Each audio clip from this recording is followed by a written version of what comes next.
Hello, this is AnlineOffline. Welcome back to another casual's quick guide to Call of Duty Mobile. For today's video, we'll be covering the MX9. Not to be confused for the 9mm AUG from Modern Warfare 2. The MX9 is a fully automatic futuristic SMG from Black Ops 4 that was added to mobile in Season 6 of 2021. Based on the reload animation and Treyarch's blackout description, one may assume that it's based on the German MP5 by Heckler & Koch, and perhaps that's what it originally was, but at some point in Black Ops 4's development, the model must have been changed to a more exotic weapon, the Agram 2000.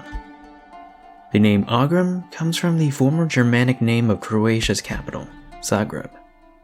Developed during the Yugoslav Wars, this father-son SMG is an amalgamation of other designs at the time.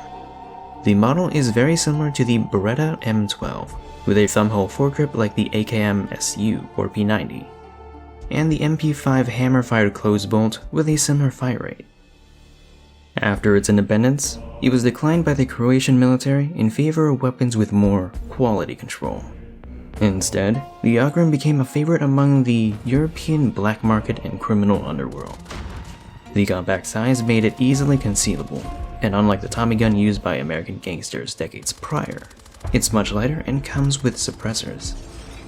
The Vugreks themselves didn't seem to mind and were charged a couple times. Base damage per shot is moderate, killing in 4 shots up close before dropping to 5, 6, and 7 from farther away.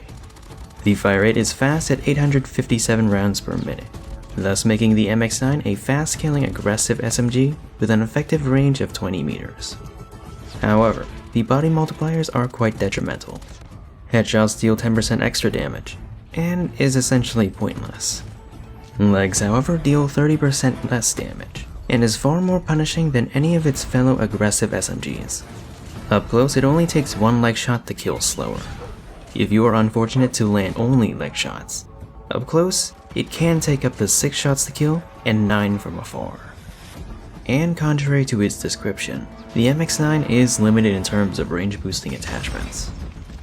In exchange for a slightly slower sprint out time, large caliber does help with its body multipliers. The leg multipliers will do the SMG's standard 10% reduction. The chest will deal 14% extra, but this isn't useful in a head-to-head gunfight.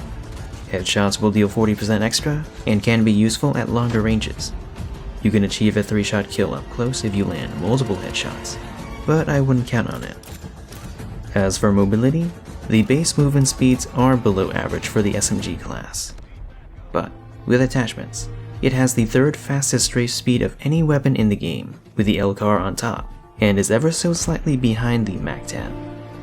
In terms of bloom, it's relatively average and is more accurate than its fellow aggressive SMGs like the QQ9, Switchblade, and nerfed Fennec. The fire is average for an SMG, and it does have a good fire rate, but it's risky given those negative leg multipliers. The iron sights are fine for its intended range, but its recoil is strong and kicks it right. It's even noticeable if you hip fire. The flinch is also concerning, but given that it has the Treyarch Gunsmith, it has attachments to compensate. When the MX9 was first released 2 years ago along with the ragtag, it was powerful but overlooked because it was kept at range by the recently buffed Fennec. Back then, the large caliber magazine used to be broken. Unlike its base version and other aggressive SMGs, large cal made it a consistent 4-shot kill to the legs. That by itself is not horrible, but the real issue was its ability to kill in 3 shots with a single headshot, which made it one of the fastest killing weapons in this game's lifecycle. And on top of a weapon that used to have much lighter recoil, assault rifle level bloom, and the fastest horizontal movement at the time. Combine that with Skulker and Dead Silence, you could play tactical peekaboo. The Akimbo Phoenix and large caliber HVK were considered the most broken meta, but that only lasted 1 month. The MX9 in comparison is considered the 2nd worst, but lasted 3 months. It was actually nerfed in BR a month before its multiplayer counterpart, and its strafing speed is the reason why the devs decided to buff the disabled weapon skill. And so, In late 2021, it was thoroughly nerfed into the ground, with a reduced base damage to prevent large caliber's potential, and increase its horizontal recoil. Aside from a minor damage buff a year later, and a recent slight recoil buff, the MX9 has been abandoned. It used to be considered superior to the MP5, but times have changed. Yes, it's still more accurate than its fellow aggressive SMGs, but they generally have less punishing hitboxes. In fact, the QQ9 is expected to become a 4-shot kill to the legs like what the large cal MX9 used to be like.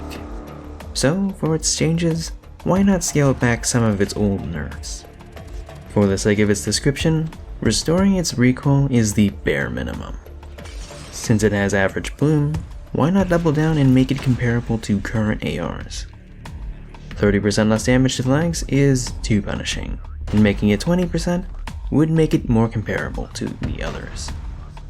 And lastly, allowing it to 3-shot is out of the question.